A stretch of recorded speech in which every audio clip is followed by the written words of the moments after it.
Bonjour et bienvenue dans ce nouveau Curiosity. Un Curiosity assez spécial puisque notre curiosité du jour a été assez présent dans l'actualité mondiale début 2022 et risque de ne plus être visible dans les années à venir. Et en même temps, ce n'est peut-être pas une mauvaise chose. Ou peut-être que si.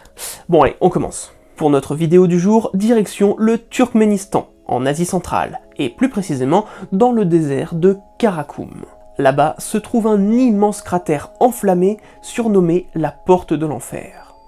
Large de 70 mètres de diamètre, dont 60 sont ce que l'on appelle des points chauds, ce cratère est profond d'environ 20 mètres, et son nom officiel est le cratère de gaz de Darvaza, nom du village de 350 habitants se trouvant à environ 8 km du trou. Du coup, la question qui se pose est la suivante. Est-ce que cette curiosité est naturelle? Non. D'après la version officielle, ce cratère daterait de 1971 et aurait été causé par l'effondrement d'une plateforme de forage. À l'époque, le pays faisait partie de l'URSS et les scientifiques soviétiques, ayant découvert cette zone, voulaient en faire un important champ pétrolifère. Après avoir commencé l'extraction du gaz disponible dans le sol, ce dernier se dérobe, emportant avec lui l'appareil de forage et le camp des travailleurs. Encore une fois, d'après la version officielle, il n'y aurait eu aucun mort. Je tiens tout de même à vous rappeler que, fort heureusement, l'incident n'a fait aucune victime.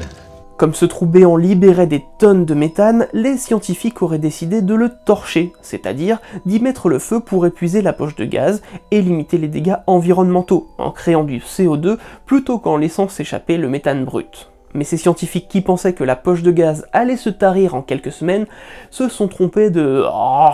une cinquantaine d'années? Car oui, le cratère de gaz de Darvaza brûlerait en continu depuis 1971. Lorsque les locaux ont compris que le trou ne s'arrêterait pas de brûler, c'est eux qui lui auraient donné ce surnom de Porte de l'Enfer.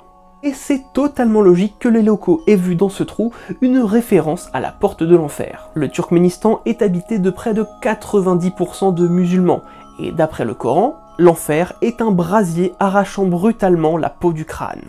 Et au vu de ce trou flamboyant, oui, je pense qu'on peut dire que si on rentre dedans, on se fait brutalement arracher la peau du crâne. De nuit, la lumière émise par la porte de l'enfer pourrait se voir à des kilomètres alentour. Alors pourquoi cette porte de l'enfer fait-elle un retour flamboyant dans l'actualité début 2022 ? Eh bien, le président Gurbanguly Berdimuhamedov a annoncé le 8 janvier 2022 qu'il avait l'intention d'éteindre la porte de l'enfer, prétextant qu'elle avait un effet négatif sur l'environnement et la santé des populations environnantes. Alors oui, en soi, c'est pas faux. Surtout quand on regarde l'état des alentours directs de la porte de l'enfer, rien que sur Google Maps.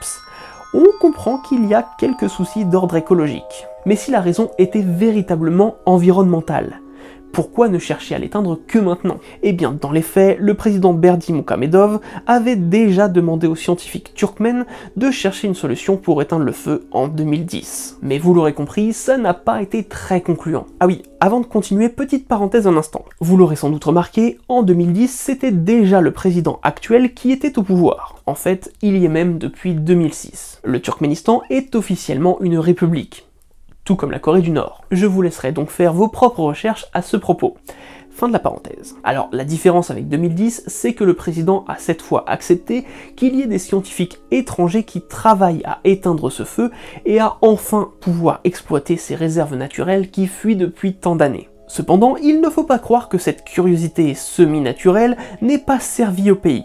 Après sa demande en 2010, il a également eu une volonté d'exploiter la porte de l'enfer pour en faire une véritable attraction touristique dans un pays qui est finalement très peu visité, puisqu'entre 2008 et 2018, on estime que seulement 50 000 étrangers sont entrés dans le pays.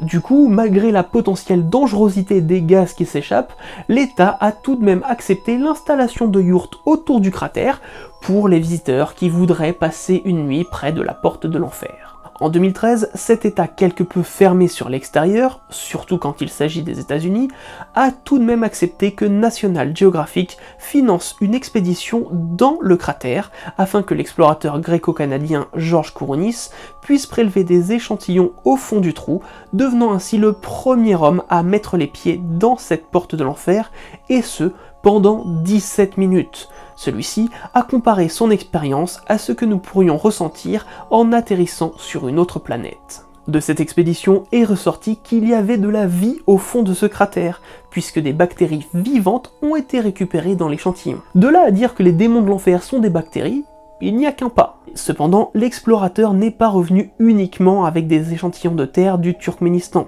Une fois le pays quitté, il a annoncé aux journalistes de National Geographic la chose suivante. Ce que j'ai entendu de la part de géologues turkmènes, qui sont sur place depuis des décennies, c'est que l'effondrement a pu avoir lieu dans les années 1960, et que le trou n'a pas été allumé avant les années 1980.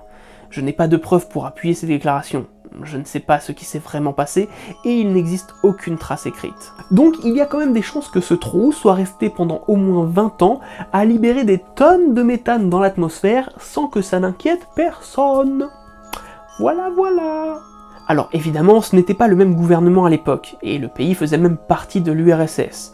Mais le président actuel, qui parle tout de même de problèmes écologiques pour justifier l'extinction de la porte de l'enfer, est aussi celui qui s'est servi de cette même porte pour faire sa propagande d'homme fort en faisant des donuts en voiture près de la plus grande curiosité de son pays en 2018, et qui, 4 ans plus tard, nous annonce vouloir éteindre les flammes juste un mois après que la Russie dise vouloir doubler son importation de gaz du Turkménistan.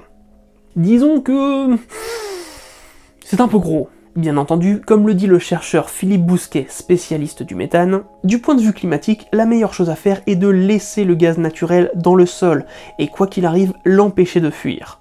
Éteindre ce gisement et, sous réserve que cela soit possible, le valoriser en gaz naturel, reviendrait au même que de le brûler comme c'est le cas aujourd'hui. La différence, c'est que cela servirait au moins à produire de l'électricité ou de la chaleur. Cela émet toujours trop, et il vaudrait mieux utiliser d'autres énergies non ou moins émettrices. Mais disons que, là encore, c'est moins pire. Le moindre mal, sorceleur. Le mal est le mal, Stregobor. Tout ça pour vous dire que si le spectacle qu'offre cette porte de l'enfer vous intéresse vraiment, il faut vous dépêcher d'aller la voir, car avec un chiffre de 50 millions d'euros rapporté par le tourisme contre 4 milliards rapportés par l'exportation de gaz, oui, il y a des chances que le pays trouve une solution pour fermer cette porte. Et en même temps, on ne peut que vous déconseiller d'aller au Turkménistan, car parmi les 50 plus grosses fuites de méthane au monde, 31 viennent de ce pays.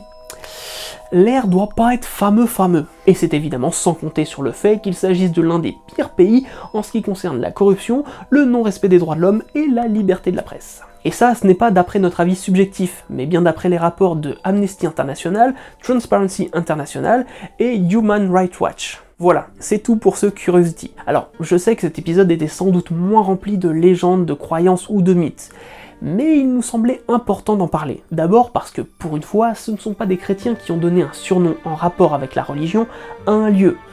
Et déjà, ça change. Mais surtout, il nous semblait important de vous expliquer pourquoi et comment une telle curiosité existe, et pourquoi elle pourrait bientôt disparaître. Enfin, s'ils y arrivent. Et apparemment, c'est pas gagné. N'hésitez pas à nous laisser dans les commentaires votre avis sur cet impressionnant cratère, mais aussi sur les raisons qui poussent ce gouvernement à l'éteindre. N'hésitez pas à partager la vidéo si elle vous a plu, et retrouvez-nous sur les réseaux sociaux Instagram, Facebook, Twitter, pour suivre l'actualité de la chaîne. Si vous voulez nous soutenir, rendez-vous sur Utip ou en devenant membre de la chaîne. Quant à nous, on se dit à très vite pour une nouvelle curiosité.